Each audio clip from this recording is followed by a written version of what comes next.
from the world's capital markets. Here are the latest financial headlines brought to you by CMS Prime. Good morning and thank you for joining our Daily Outlook. And today we'll cover the changes in the dollar-yen pair.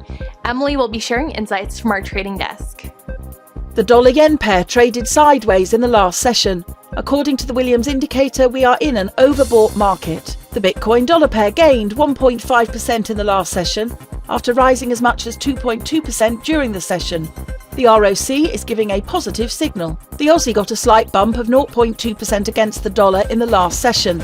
According to the CCI, we are in an overbought market. The oil dropped 0.4% against the dollar in the last session. The ultimate oscillator is giving a negative signal. Moving on to world financial news.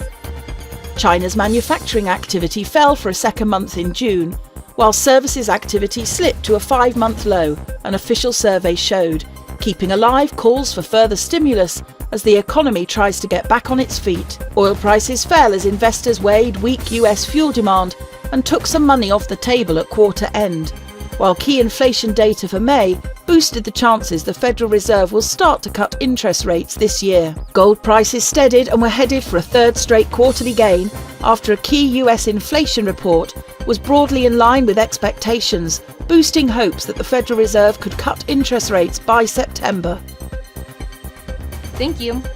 Coming up, our chief analyst review of today's most interesting economic events. The US ISM manufacturing PMI will be released at 14 GMT. The US ISM manufacturing employment index at 14 GMT. Germany's consumer price index at 12 GMT. Germany's harmonized index of consumer prices will be released at 12 GMT. Japan's Jibun Bank manufacturing PMI at 0:30 GMT. Japan's consumer confidence index at 5 GMT. We hope that you've enjoyed today's market outlook.